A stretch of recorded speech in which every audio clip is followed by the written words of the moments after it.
Hello everyone, आज के इस वीडियो लेक्चर में हम डिस्कस कर रहे हैं about the complement system. Complement system is an important part of our immune system. आज के वीडियो लेक्चर को हम तीन पार्ट्स में डिवाइड करेंगे। First we will be discussing about the basics of complement system कि कंप्लीमेंट सिस्टम होता क्या है and what are its components. दूसरा हम डिस्कस करेंगे about the different pathways of this complement system, या हम बोल सकते हैं what are the different activation pathways of this complement system. And finally we will be discussing about the different functions of complement system. तो basic से शुरुआत करने के लिए पहले कुछ पॉइंट्स नोट करेंगे अबाउट द कंप्लीमेंट सिस्टम।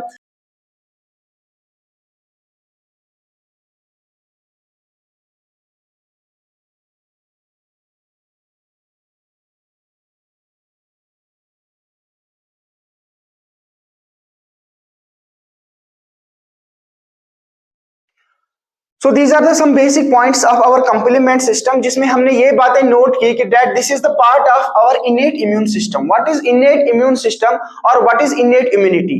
वो immunity जो हमारे पास by birth present होती है without exposure to any antigen, that immunity is called as innate immunity. तो उसी system का part होती है हमारे complement proteins. And second point यहाँ पे हमने ये इसी के साथ बोला कि दिस एनहांसेस या कंप्लीमेंट्स, कंप्लीमेंट करने का मतलब ही है कि हौसला बढ़ाना, या हम बोल सकते हैं कि किसी चीज को एनहांस करना। तो ये कंप्लीमेंट सिस्टम में जो डिफरेंट प्रोटीन्स है ये क्या करते हैं, this enhance the activity of antibodies and other immune cells, किस लिए, to wipe out the pathogen. जो भी हमारी बॉडी में अगर कोई पैथोजन की एंट्री हो जाएगी उसको वाइप आउट करने के लिए जो हमारी एंटीबॉडीज की मदद करता है, that is the complement system. या बाकी जो हमारी इम्यून सेल्स हैं जो इम्यूनिटी में काम करते हैं उनको भी एनहांस करने का काम कौन करता है, वो हमारे यही कंप्लीमेंट प्रोटीन्स हैं। इसीलिए हमने बोला these involve more than 30 soluble या मेम्ब्रेन बाउंड प्रोटीन्स, जो क्या कर सकते हैं हमें पता ही है। हमने पहली बात बोली कि these are the part of our innate immune system, but these can enhance both, these can impact, we can say these can impact both innate का पार्ट ही है already as well as the acquired immunity. दोनों को ये क्या कर सकता है, दोनों को ये कंप्लीमेंट कर सकता है या एनहांस कर सकता है। तो पहला पॉइंट क्या बोला हमने कि that it is a part of innate immune system that enhances our antibodies या अदर इम्यून सेल्स। तो यहां पे हम ये भी बोल सकते हैं that is it enhances our, क्या कर रहा है ये, इट एनहांसेस आवर इम्यूनिटी। ये हमारी इम्यूनिटी को क्या कर रहा है, बढ़ावा दे रहा है या कंप्लीमेंट कर रहा है। कौन सी इम्यूनिटी को, we can say that it can impact both innate as well as the acquired immunity. तीसरा पॉइंट जो हमने यहाँ पे लिखा that these are mainly synthesized, कहां पे सिंथेसाइज हो रहे हैं, लिवर में, फिर ये पूरी बॉडी में डिस्ट्रीब्यूट हो रहे हैं। इस कंप्लीमेंट सिस्टम में अगर देखेंगे what are the different components of this complement system, जो हमारे पास एक कंप्लीमेंट सिस्टम है या डिफरेंट प्रोटीन्स है और क्या क्या चीजें इसमें आती है। First comes the role of antibodies. पहला जो इसमें हमारा कंपोनेंट है of our complement system that are our antibodies. Second is different complement proteins, we have some complement proteins.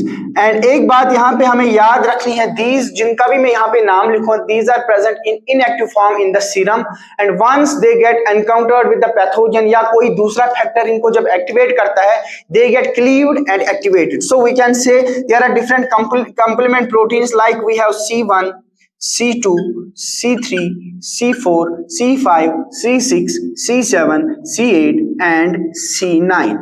ये डिफरेंट हमारे कंप्लीमेंट प्रोटीन्स हैं जो इस कंप्लीमेंट सिस्टम में इंपॉर्टेंट रोल प्ले करते हैं।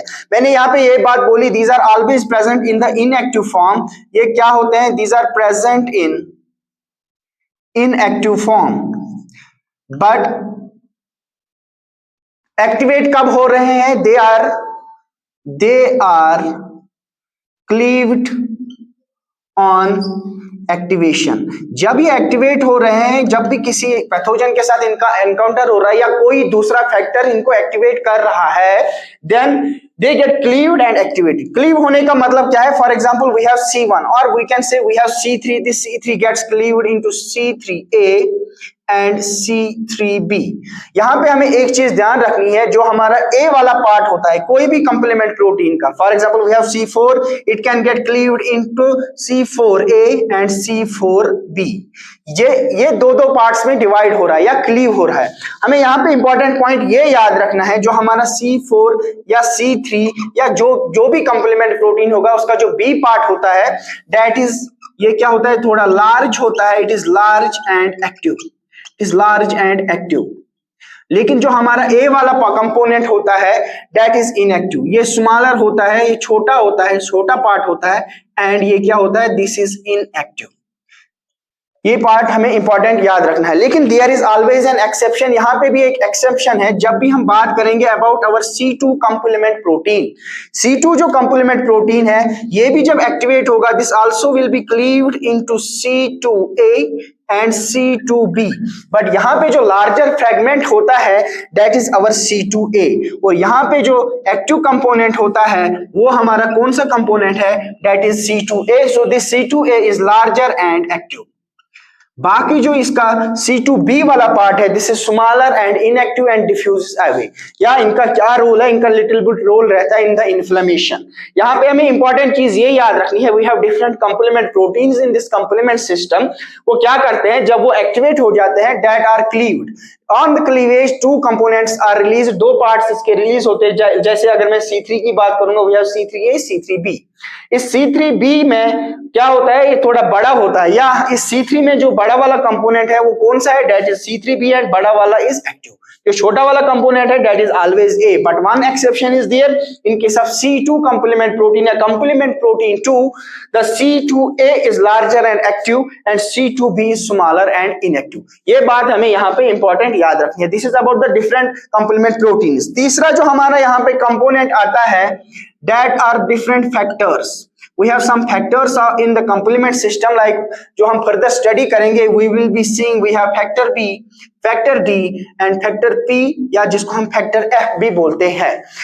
फोर्थ कंपोनेंट है जो हमारे इस कंप्लीमेंट सिस्टम का है that is the we have lectin protein, lectin. और लेक्टिन प्रोटीन को जब हम देखेंगे we will see we have mannose binding lectin, mannose binding lectin, जिसको हम MBL से भी डिनोट करते हैं। So these are the basic components of our complement system and this was the basics of our complement system। यहाँ पे हमें ये बातें ध्यान में रखनी है कि जो हमारा complement system है this is part of our innate immune system and ये क्या करता है, it enhances our immunity, या हम बोल सकते हैं जो हमारे immune system के different components है like we have antibodies and other cells that play important role in the immune responses, उनको ये क्या कर रहा है, enhance कर रहा है। कितने प्रोटीन्स है इसमें, we have more than 30 proteins that play important role in this complement pathway, जो क्या है soluble हो सकते हैं या किसी मेम्ब्रेन के साथ, ये सीरम में as such present हो सकते हैं, किसी की मेम्ब्रेन के साथ attached हो सकते हैं। हमने ये बात बोली कि हाँ ये these are the part of innate immune system, these are present by birth but they can impact both innate as well as the acquired immunity। और तीसरा पॉइंट हमने बोला these are synthesized in the liver and then they are diffused into serum, या हम बोल सकते हैं they are diffused into the different body tissues या body fluids। अगर हम कंपोनेंट्स की बात करेंगे हमारे कंप्लीमेंट सिस्टम में कौन कौन से कंपोनेंट्स है, we have antibodies, we have complement proteins, we have factors, some factors and we have lectin protein। यहाँ पे हम अगर बात करेंगे अब की फर्दर कि what are the different pathways of the complement system, उस कंप्लीमेंट सिस्टम में कौन कौन सा पाथवे होता है जिनकी वजह से ये एक्टिवेट होके इम्यून सिस्टम को एनहांस करता है या इम्यून रिस्पांस को ये एनहांस करता है। उसकी जो शुरुआत है वो हमारे कंपोनेंट से ही होती है। यहाँ पे अगर हम ध्यान देंगे we have antibodies and these antibodies play important role in the first pathway of this complement system. और वो कौन सा पाथवे है जो हम आगे जाके स्टडी करने वाले हैं, जो पहला पाथवे होगा that will be the classical pathway. और इस क्लासिकल पाथवे में हम देखेंगे there is the role of our antibodies and the complement proteins. और सेकंड जो पाथवे हम डिस्कस करेंगे that will be the alternate pathway, alternate या alternative pathway. Alternative pathway of complement system. And उसमें हम देखेंगे there is an important role of the different factors like factor B, factor D, factor P और F. And third important pathway जो हम discuss करने वाले हैं that is called as our lectin pathway. Lectin pathway में हम देखेंगे there is an important role of one component that is the mannose binding lectin, या हम बोल सकते हैं लेक्टिन प्रोटीन का इंपॉर्टेंट रोल है in the lectin pathway. So यहां पे हमने बोला कि we have three important pathways of the complement system. One is the classical pathway, second is the alternative pathway and third is the lectin pathway. अब हम इन तीनों pathways को एक एक करके डिस्कस करेंगे।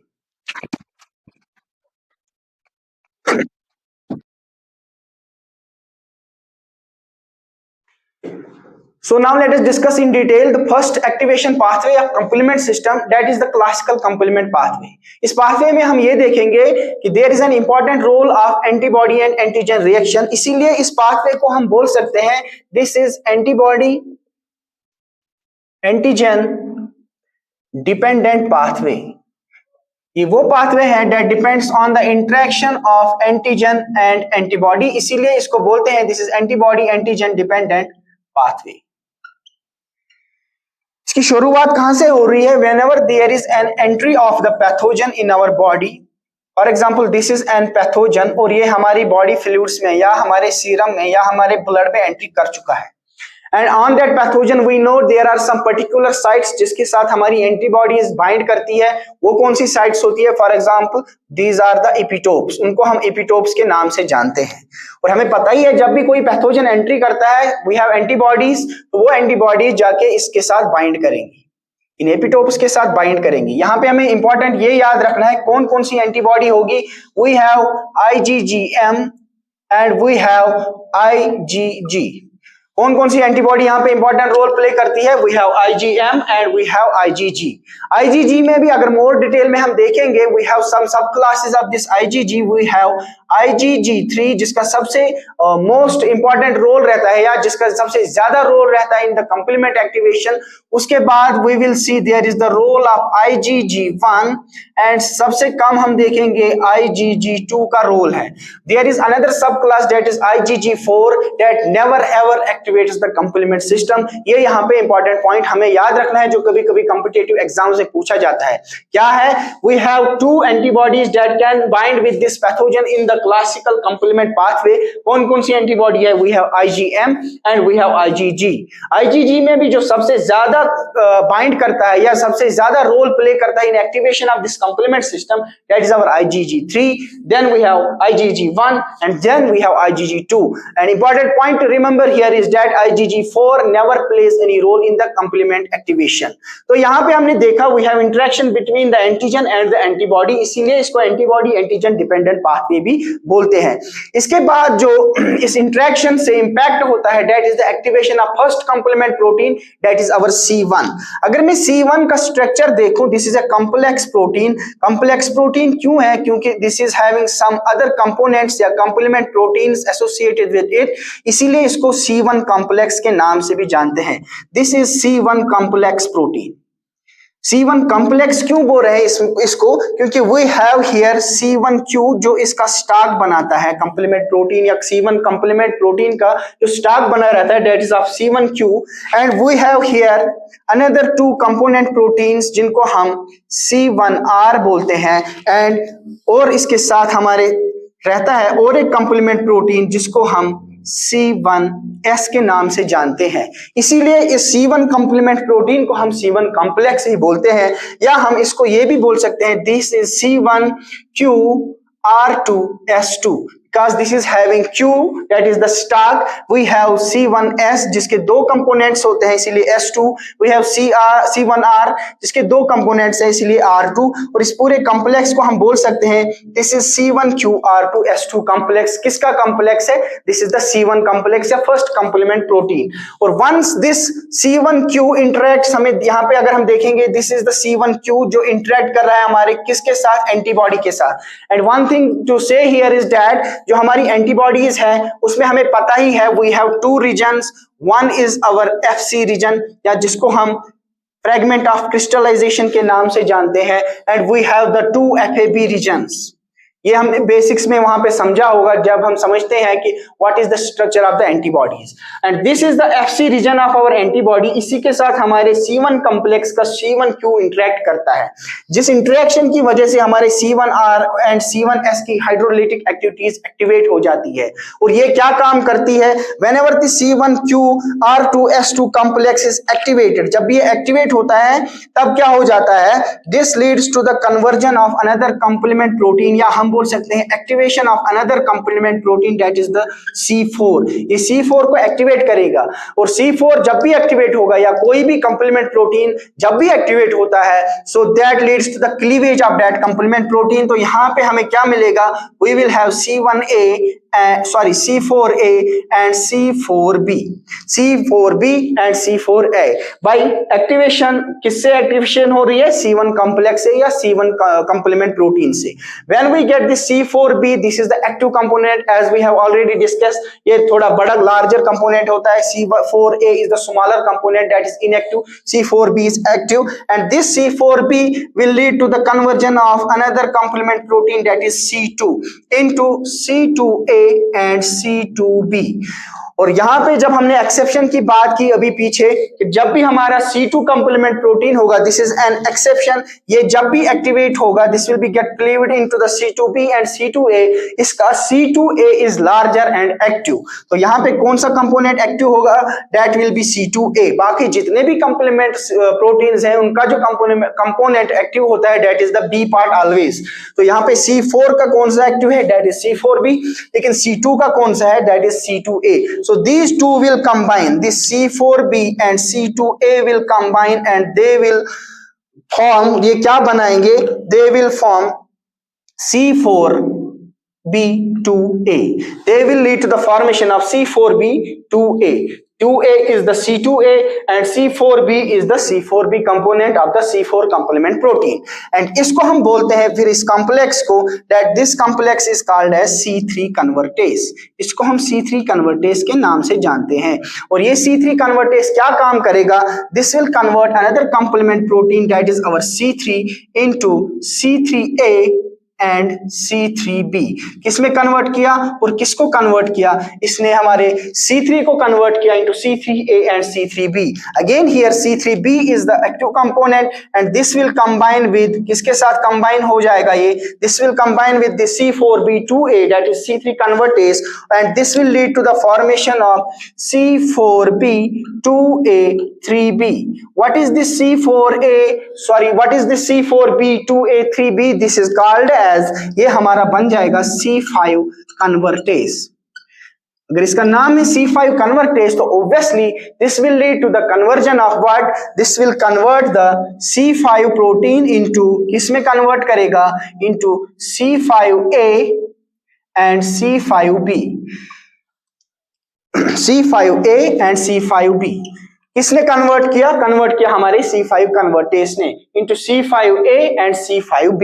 अगर फिर से स्टार्टिंग से एक बार इसको रिवाइज करेंगे, हमने क्या देखा? First there is the interaction between the pathogen and the antibodies, and the antibody का जो हमारा FC पोर्शन है that interacts with the C1Q of the C1 complex that leads to the activation या hydrolytic या hydrolysis activation of our C1S and C1R जो हमारे C1 complex का part है। जब ये एक्टिवेट हो जाता है this leads to the conversion of first complement protein that is C4 into C4A and C4B। किसी भी कंप्लीमेंट प्रोटीन का एक्सेप्ट C2 जो हमारा एक्टिव पार्ट और लार्जर पार्ट होता है दैट इज B पार्ट, तो ये हमारा C4B एक्टिव होगा and this will lead to the conversion of C2 complement protein into C2A and C2B। यहाँ पे C2A is active, this will combine with C4B and form C4B2A that is the C3 convertase। This C3 convertase will convert C3 complement protein into C3A and C3B and this C3B of C3 is active, so this C3B will bind with C3 convertase and lead to the formation of C4B2A3B that is our C5 convertase। C5 convertase है तो इसका मतलब this will convert C5 into C5A and again larger fragment that is C5B। So here this C5B is active। Once this C5B is formed, this will recruit, this will not cleave any other protein but this will recruit other complement proteins like we have here C6 will recruit C7, C8 and C9 complement proteins। ये इनको क्या करेगा? This will recruit these proteins For what? This will recruit these for the formation of the membrane attack complex. And ये सारे मिलके क्या बनाते हैं? These form C5b. This is the C5b मिलके किसके साथ? 6, 7, 8 and 9. ये सारे मिलके हमारा क्या बनाते हैं? This leads to the formation of MAC. What is MAC? MAC is membrane attack complex. What is MAC? MAC is membrane attack complex. जो भी इस पैथोजन का मेम्ब्रेन होगा उस पे ये क्या करेंगे? They will make a channel. ये एक चैनल बनाएंगे. कैसे बनाएंगे? यहाँ पे अगर मैं अब दिखाऊंगा, यहाँ पे for example this is the plasma membrane या cell membrane of our pathogen. इस पैथोजन में क्या करेंगे? whenever there is the recruitment of C6, 7, 8, 9 by this C5b, and this will lead to the polymerization of a complement protein. For example, this is that complement protein C9. ये C9 complement protein का क्या कराएंगे? मिलके ये इसका polymerisation कराएंगे. कौन कराएगा polymerisation? These C6, 7, 8, 9. For example, these are C6, C7, C8 proteins. C6, C7, C8. और इनको एक्टिवेट किसने किया? इनको एक्टिवेट किया हमारे C5b ने. और ये जब मिलके क्या करेंगे? This will lead to the polymerization of C9. हमें यहाँ पे इंपॉर्टेंट बात ये याद रखनी है. This is polymerization. पॉलीमराइजेशन किसकी होती है? पॉलीमराइजेशन हो रही है किसकी? polymerization of C9 protein, and that polymerized C9 will form a channel here. या हम बोल सकते हैं एक पोर क्रिएट करेगा. कहाँ पे? In the membrane of, or we can say the pathogen membrane. These all are C9 residues, polymerized C9. और जिसकी वजह से क्या होगा? There will be electrolytic imbalance. Electrolytes like we have some electrolytes calcium. Calcium का influx हो जाएगा. यहाँ पे हमें पता ही है inside the cell there is more concentration of potassium. वो इफ्लक्स होगा. या हम ये बोल सकते हैं यहाँ पे अनकंट्रोल्ड इलेक्ट्रोलाइटिक मूवमेंट्स होगा और जिसकी वजह से क्या होगा? There will be osmolytic death of the cell, जिसकी वजह से सेल की डेथ हो जाएगी.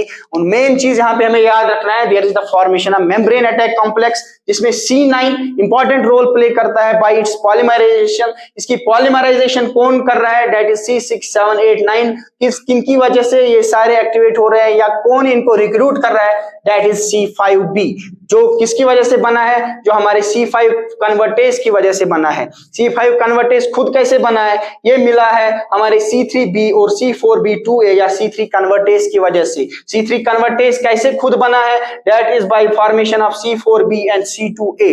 और ये सारे कहां से बने हैं? From C4. और C4 को किसने एक्टिवेट या क्लीव किया है? That is our C1 complex. But इस C1 कॉम्प्लेक्स को किसने एक्टिवेट किया? That is the interaction between the antigen and antibody. इसीलिए इसको एंटीबॉडी एंटीजन डिपेंडेंट पाथवे भी बोल रहे हैं. So this is all about our this classical complement pathway. So now let us discuss about the second important complement activation pathway, that is the alternative pathway. Before starting, as we have already discussed, there are some factors of the complement system, or we can say there are some components of the complement system. कौन कौन सा component हमने discuss किया था?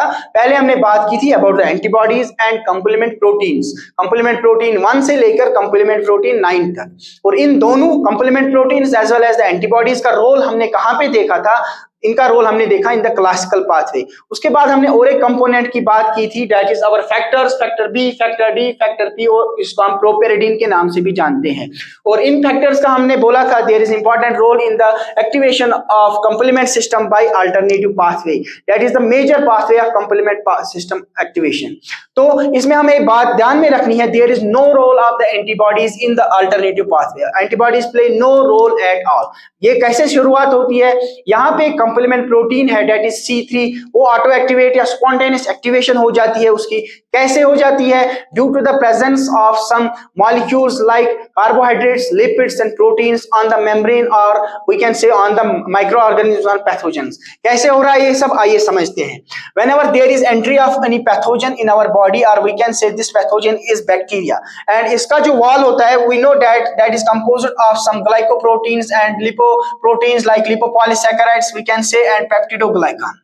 Lipopolysaccharide and the peptidoglycan, this leads to the cleavage in the complement protein, that is C3. तो जब भी हमारा C3 आ जाता है in contact with this lipopolysaccharides and peptidoglycan of the pathogen, that gets auto activated. वो auto activate होके cleave हो रहा है किसमें? In C3b and C3a. As usual, we know that whenever there is formation of C3b or B component is larger, this is active. This C3b will lead to the binding with, किसके साथ ये bind करेगा? For example, this is again our same antigen और इसके साथ अब हमने बोला there is binding of, किसकी बाइंडिंग हुई? This is our C3b because due to the auto activation of, कौन ऑटो एक्टिवेट हुआ? C3 complement protein. कैसे ऑटो एक्टिवेट हुआ? By interaction with the peptidoglycan और lipopolysaccharides present on the microorganisms और we can say on the pathogens. जब activate हुआ there is formation of C3b and C3a और जब ये C3b इस एंटीजन के साथ एक्टिवेट ये बाइंड कर जाता है there is some conformational change in this C3b और जिसकी वजह से this can now accommodate our factor. For example, this is our factor B and this is our factor D. These are also present in our serum. और जब इसकी conformational change होगी, this will lead to the binding of factor B to the factor or complement protein C3b. This is our factor B that binds with the C3b. और इसके बाद क्या हो जाता है?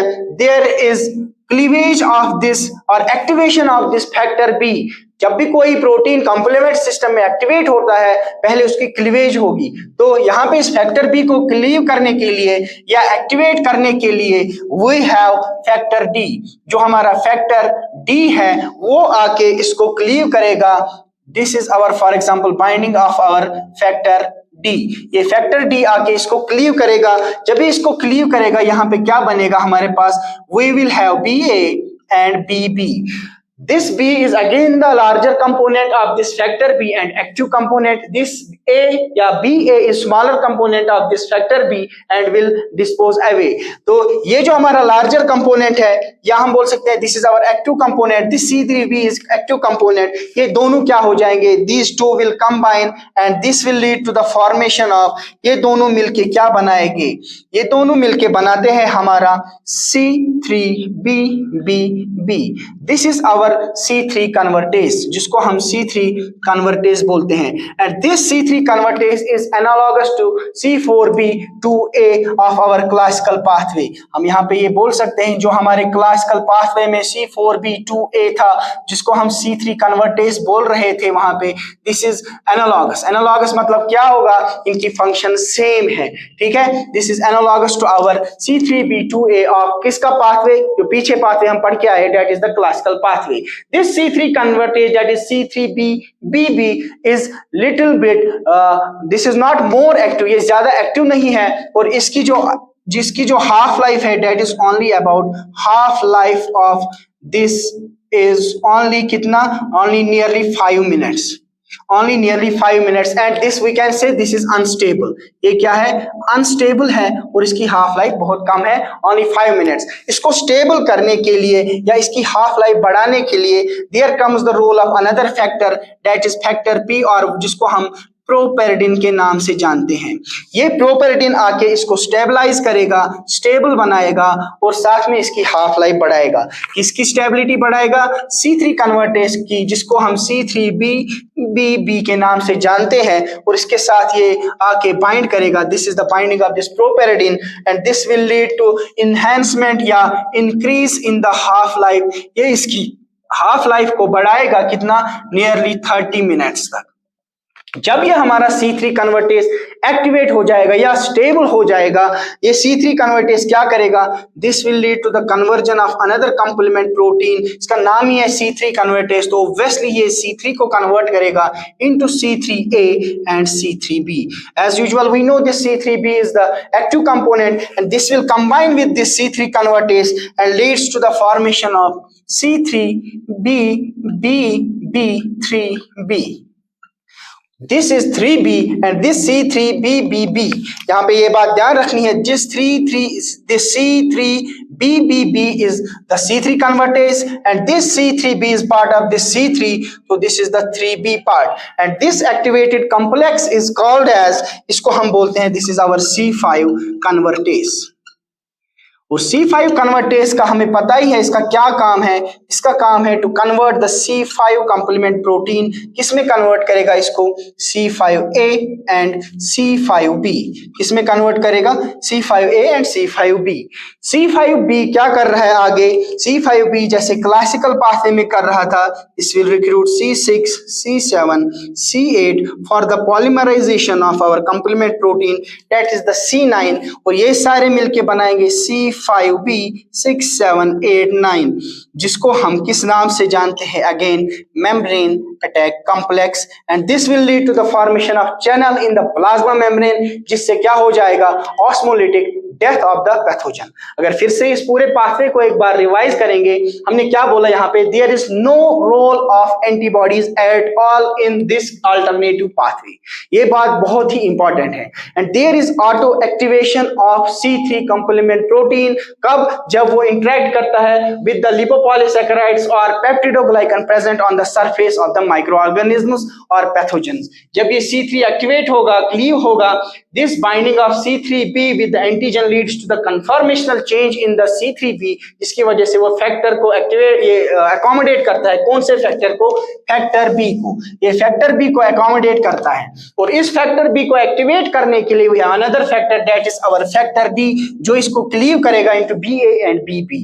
This activated part of factor B that is BB will combine with the C3B to form C3BBB that is C3 convertase and this C3 convertase is analogous to our C3 convertase of the classical pathway that is C4B2A और ये जो हमारा C3 convertase पहले बना ये थोड़ा unstable होता है, इसकी हाफ लाइफ नियरली 5 मिनट्स होती है, बहुत कम होती है, तो इसको एक्टिवेट करने के लिए यहाँ another factor that is factor P या जिसको हम फैक्टर F भी कभी कभी बोलते हैं, ये इसके साथ बाइंड करके इसको क्या करेगा, स्टेबल करेगा, किसको, C3 कन्वर्टेज को। इस C3 कन्वर्टेज को स्टेबल करने के बाद this will convert the C3 और activate the C3 by cleaving it into C3B and C3A.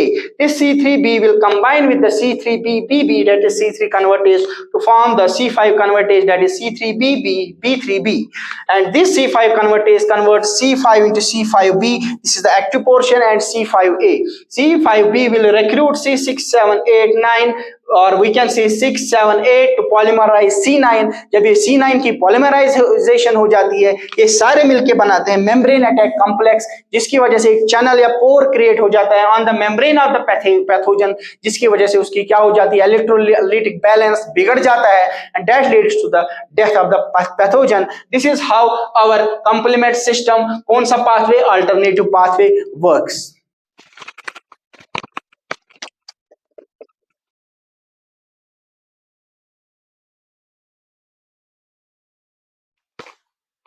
अब जो हम पाथवे डिस्कस करने वाले हैं that is the third important pathway of complement system activation that is the lectin pathway. अगर मैं lectin pathway के कंपोनेंट्स की बात करूंगा, we have mannose binding lectin, we have mannose associated protease 1, we have mannose associated protease 2। ये serine proteases हैं, इनको हम mannose associated serine protease 1 भी बोल सकते हैं, mannose associated serine protease 2 भी बोल सकते हैं, या सिंपली हम बोलते हैं MAP1 and MAP2 proteins. Like alternate pathway, ये जो हमारा लेक्टिन पाथवे इसमें कोई भी रोल नहीं है ऑफ एंटीबॉडीज। जब हम देख रहे थे क्लासिकल पाथवे में there is important role of antibodies और इसीलिए उस पाथवे को या पहले पाथवे को हम ये भी बोलते हैं that it is antigen antibody dependent pathway. But इस पाथवे में कोई भी एंटीबॉडी का इन्वॉल्वमेंट नहीं है, जैसे अल्टरनेट पाथवे में कोई भी एंटीबॉडी का इन्वॉल्वमेंट नहीं था। लेकिन this lectin pathway is having some similarities with the classical pathway. कौन सी सिमिलैरिटीज है? फॉर एग्जांपल जब हम क्लासिकल पाथवे में देखते हैं there is activation of C4, C2, C3, 6, 7, 8, 9, C5A जो अल्टीमेटली C5B बनाते हैं या अल्टीमेटली मेम्ब्रेन अटैक कॉम्प्लेक्स बनता है। ऐसे ही इसमें भी C4, C2, C3, C5B finally बन के फिर मेम्ब्रेन अटैक कॉम्प्लेक्स एक्टिवेट कराता है। This is the similarity. और उस क्लासिकल पाथवे में हमने देखा कहानी कहां से शुरू हो रही थी, that was starting from the C1 complex. इसी तरह इस पाथवे में भी एक कॉम्प्लेक्स बनता है। आइए देखते हैं कैसे शुरुआत होती है। For example this is any micro organism, या हम बोल सकते हैं दिस इज एनी पैथोजन। और हमें पता ही है on the membrane of this pathogens there is some carbohydrates and one carbohydrate is there जिसको हम मैनोस के नाम से भी जानते हैं। फॉर एग्जांपल ये मैंने बनाया, दिस इज मैनोस, कहां पे, प्रेजेंट ऑन पैथोजन, या हम बोल सकते हैं ये कार्बोहाइड्रेट का मैनोस है जो कहां पे प्रेजेंट है, पैथोजन में प्रेजेंट है। और इसी मैनोस के साथ बाइंड होता है हमारा एक protein, that is first component of this lectin pathway, that is mannose binding lectin. For example this is our mannose binding lectin. ये किसके साथ बाइंड हुआ, ये बाइंड हुआ हमारे मैनोस रेजिड्यू के साथ जो माइक्रो ऑर्गेनिज्म पे प्रेजेंट है। So mannose plays here important role, also the lectin protein has specificity किसके साथ, मैनोस के साथ। और इस मैनोस बाइंडिंग लेक्टिन के साथ as already I have told you that we have some associated proteases या serine proteases, like we have, जिसको मैं बोल सकता हूं दिस इज MAP1, और also we have here another serine protease, for example this is our MAP2 या MASP2 भी बोल सकते हैं। These are serine proteases। और हमने बोला ये जैसे हमारे क्लासिकल पाथवे में एक C1 कॉम्प्लेक्स बन रहा था। फॉर एग्जांपल हमारा जो वहां पे क्लासिकल पाथवे में C1 कॉम्प्लेक्स था वो किस चीज का बना था, डेट वाज C1Q2R2S2, यही था हमारा C1 कॉम्प्लेक्स वहां पे। और हमने बोला इस वाले कॉम्प्लेक्स की हमारे क्लासिकल पाथवे वाले C1 कॉम्प्लेक्स के साथ सिमिलरिटीज है। कैसे, for example this is mannose binding lectin, ये पहले पैथोजन के साथ बाइंड कर रहा है, और वहां पे जो पहले बाइंड कर रहा था that was C1Q, so this is similar to C1Q। और ऐसे we have MAP1, this is similar to C1R of C1 complex, and this MAP2 is similar to C1S of the C1 complex of the classical pathway. तो जब ये सारा complex activate होगा, जैसे C1 complex activate होने के बाद क्या करता था, that leads to the conversion of the complement protein C4 into C4B and C4A। We know that C4B is active component, और वो वहां पे क्या करता था, फिर C4B क्या करता था, this will convert the another complement protein, or we can say this will activate the another complement protein by cleaving that protein। कौन सा protein, that is the C2 protein को ये क्लीव करेगा C4B and C4A। जैसे हमें पता ही है C2B and C2A, जैसे हमें पता ही है कि जो भी B वाला कंपोनेंट होता है that is always एक्टिव। देखिए यहाँ पे अगर मैं बात करूंगा C2 की, there is an exception, यहाँ पे C2A is always larger and active component, so this C2A will combine with this C4B, और ये दोनों क्या मिलके क्या बनाएंगे, ये दोनों मिलके बनाते हैं हमारा C3 कन्वर्टेज, जिसको हम कौन से नाम से जानते हैं, C4B2A। This C4B2A is C3 convertase, and this C3 convertase will convert another complement protein, that is our C3, किसमें कन्वर्ट करेगा ये C3 को, into C3A and C3B। C3B is active and this will combine with again C3 convertase to form, वो ये दोनों मिलके क्या बनाएंगे, ये दोनों मिलके बनाते हैं हमारा C5 कन्वर्टेज, जिसको हम C4B2A3B के नाम से जानते हैं। So this is our C5 convertase. और ये C5 कन्वर्टेज क्या करेगा, this will convert the complement protein C5 into, किसमें कन्वर्ट करेगा C5 को, C5A smaller fragment, C5B larger and active component, and this C5B again will recruit और this will activate other proteins like C6, C7, C8। किस लिए ये इनको activate कर रहा है, for the polymerization of C9 complement protein. और ये सारे मिलके क्या बनाते हैं, ये मिलके बनाएंगे C5B 6, 7, 8, 9। और इस वाले कॉम्प्लेक्स को हम क्या नाम देते हैं, this is our membrane attack complex. ये जाके फिर मेम्ब्रेन में क्या करेगा, चैनल क्रिएट करेगा बाय पॉलीमराइजेशन ऑफ 9। तो यहाँ पे हमें याद रखना है 9 इज पॉलीमराइज, किससे हो रहा है, इन वाले C6, 7, 8, 9 कॉम्प्लीमेंट प्रोटीन इसको पॉलीमराइज करेंगे, जिसकी वजह से पैथोजन के मेम्ब्रेन में एक चैनल क्रिएट होती है। पैथोजन में क्या हो जाता है, उनकी सेल्स में ऑस्मोलैरिटी लूज हो जाती है, या ऑस्मोलिटिक इम्बैलेंस हो जाता है, इलेक्ट्रोलिटिक इम्बैलेंस हो जाता है, जिसको हम बोलते हैं that leads to the osmolytic death of the pathogen. ये क्या करता है, this causes the osmolytic death of the cells, of cells, किसकी सेल्स को ये करेगा? Of the pathogen. तो यहाँ पे अगर हम इसको एक बार फिर से देखेंगे, रिवाइज करेंगे, हमने क्या बोला? There are some important components of this lectin pathway. कौन कौन सा? Mannose binding lectin, some serine protease like MAP and MA2। This pathway is having similarities with the classical pathway. क्यों? Because there is involvement of the C4, C2, C3, C5 complement proteins. और साथ में हमने बोला जैसे वहां पे हमारे क्लासिकल पाथवे में एक कॉम्प्लेक्स बनता था C1 कॉम्प्लेक्स, यहाँ पे भी ये मैनोस बाइंडिंग लैक्टिन की वजह से एक कॉम्प्लेक्स बनता है जिसकी कुछ सिमिलैरिटीज या स्ट्रक्चरल सिमिलैरिटीज है with the C1 complex of classical pathway. जैसे we have mannose binding lectin, जो mannose residues present on the pathogen membrane उनके साथ बाइंड करके साथ में इसके साथ कुछ सीरीन प्रोटीएज एक्टिवेट होती है, ये भी एक कॉम्प्लेक्स बनाते हैं। Once these are bound they get activated और एक्टिवेट होने के बाद C4 को एक्टिवेट करेंगे by its cleavage into C4a smaller component and C4b larger component. This C4b is responsible for activation of C2 by conversion of C2 into C2b and C2a. We know that in case of C2, C2a is active, this will combine with C4b and form the C3 convertase, जिसको हम C4b2a के नाम से जानते हैं। This C4b2a will convert the C3 as this is C3 convertase, इसको convert करेगा C3b और C3a में। We know that C3b is larger and active component. This will combine with the C3 convertase, lead to the formation of C4b2a 3b, that is our C5 convertase. C5 convertase will convert C5 into C5b active component and smaller fragment, that is C5a. This C5b will recruit 6, 7, 8 proteins to polymerize C9. ये किसको polymerize करेंगे? This is the polymerization of C9 again. And this polymerization of C9 क्या करेंगे? ये this will lead to the formation of मिल के बनाते हैं C5b 6, 7, 8, 9, that is membrane attack complex, that will lead to the osmolytic death of the cells. So this is overall कि कैसे तीन pathways complement system के काम करते हैं। Now let's talk about the different functions of the complement pathway.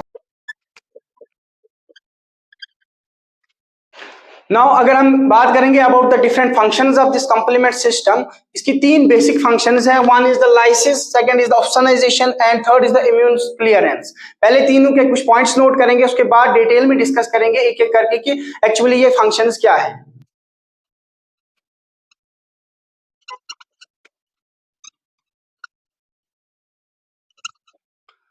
सो यहाँ पे हमने बोला तीन इंपॉर्टेंट फंक्शंस है हमारे कंप्लीमेंट सिस्टम की।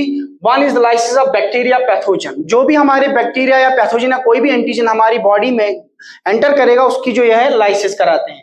Second is opsonization. ऑप्सोनाइजेशन का मतलब हुआ किसी भी पर्टिकुलर एंटीजन की फैगोसाइटोसिस को एनहांस करना, कंप्लीमेंट करना, बढ़ाना, that process is the opsonization. जैसे वी हैव मैक्रोफेजेस, उनकी एक्टिविटी को बढ़ाना, that is the opsonization process. Third important function is the immune clearance, जिसकी वजह से क्या होगा, जो भी हमारी बॉडी में लेफ्ट आउट इम्यून कॉम्प्लेक्सेस होंगे उनको ये बॉडी से रिमूव करके डिपॉजिट करेगा कहाँ पे, या तो स्प्लीन में या लिवर में फॉर द प्यूरिफिकेशन या रिमूवल। और एक फंक्शन इसकी अगर मैं बात करूंगा, that is important function also, fourth function, that is the inflammation. In inflammation complement system also plays important role। कैसे? This activates the different cells, जैसे भी कहाँ पे कहीं पे टिश्यू इंजरी होगी या कोई भी डैमेज होगा, there is activation of mast cells that release different chemicals या immunomodulatory chemicals, जिनकी वजह से क्या होता है, इन्फ्लेमेशन। उस सिस्टम को भी कौन रेगुलेट करता है? That is our complement system. So these are the basic functions of our complement system. Thank you very much. I hope you got every point. अगर कोई भी पॉइंट समझ में नहीं आया, please give a comment in the below section, that is the comment section. Thank you very much.